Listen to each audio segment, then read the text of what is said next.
ay mbiram di gën a dox léegi nag bi loolu yëpp xewee ba tey jii lii yëpp am ñun ñu dénoncé ko ñun ñi nga xam ne ñoo ko dénoncé ñun ñoo jóg dem ci yoon dem section de recherche 4 xale ñoo dem bi ñu demee section de recherche daal di leen auditionné yamuñu rek ci auditionné leen kase de ñu ne leen ndax yéen li ngeen wax ni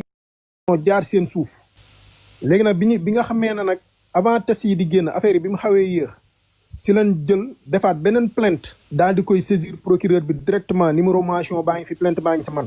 procureur nag après si la saisir waa police parcelle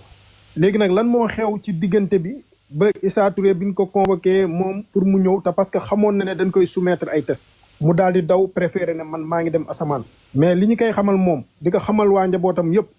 mooy que ne asamaan kenn du fa suul kenn te dafa yomb trop yomb trop lu mel ni Sénégal ak police bi nu mu toll nu mu amee doole maanaam ñu bàyyi waaj yi di leen rëcc. waaw mais waaw demal. li ma bëgg laaj mooy. dëgg la vérité est-ce que xam nga ni li ngay wax ay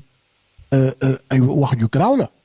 ci teg ko ci kii nga xam ne nii ñu bari jàpp nañ ne nii wax dëgg yàlla kilifa diine gu mag la. waa Mohamed léegi moom moo waroon setal boppam bi ñu ko convoqué li tax demul wuyu ji mu préféré daw. am na loo xam ne kay lu gàtt la yow dañ la waxal dañ la sosal. léegi demal yow nga comme wax ne doonee benn nga ne du yow après ñoom tamit ñu soumettre la ay test xool ndax xale yi dëgg la am wala du dëgg wallahi wa rabbul kaabal buñ ko defaloon test gis lu raw laa la wax lu raw lu ñu gis ci xale yi ba ci sax moom ay cadre am ñi nga xam ne ñoo yoroon ay affaire am maanaam ci daaraam ak yooyu ñooñu ci boppam am na ñoo xam ne su ma leen tuddoon tey wallahi bu leen section de recherche jëlee leen defal leen test ñu gis lu raw ko luñ gis ci xale yi. mais dëgg la vérité. yow bi nga xam ne nii def na la loolu. ngeen baal ma nag ci ni ma koy posé parce que tamit nit ñi ñoo ma wax ma posé. dëgg la. benn yoon rek la ko mas a def loo. waaw man benn yoon parce que damay wax sama aqulaay taala te jour boobu laa fa rocceeku jour boobu laa ko bàyyi. def na lu nekk nag pour corrompre ma pour ma ñëwaat ba ci sax laaj na ma sama passeport pour rawale ma pour génn ma dëkk bi maanaam lu ne chantage façon kii bu nekk def na ko pour ma ñëwaat ci moom nii may waxee yow am naa sama jarbat boo xam ne moo ko tudd dama sori woon ak moom da daan ñëw suñu biir kër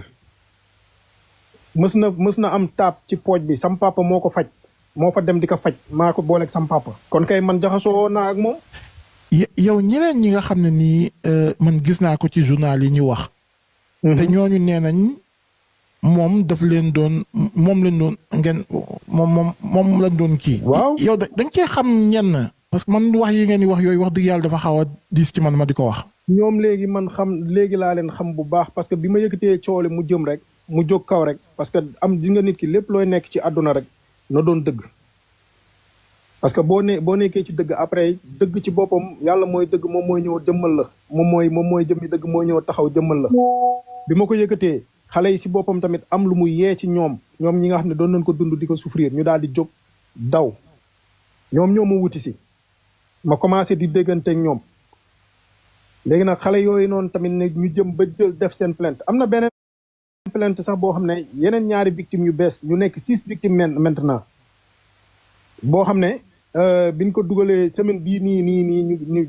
ñu nekk nii lañ ko yóbbu ci loxo procureur boo xoolee Libération def na ko démb ci journalu samedi dimanche te ñooñu mag ak rakk lan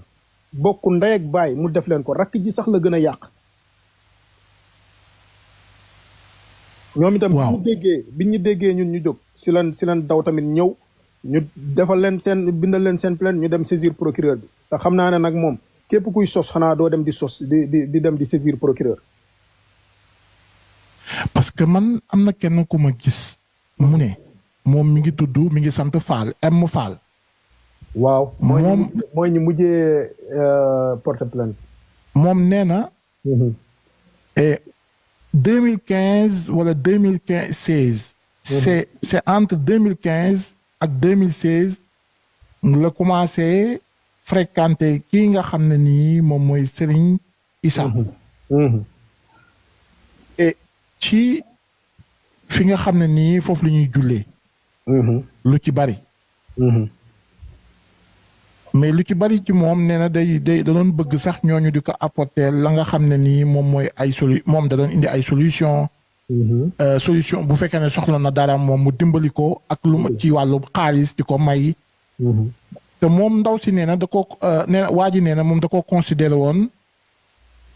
comme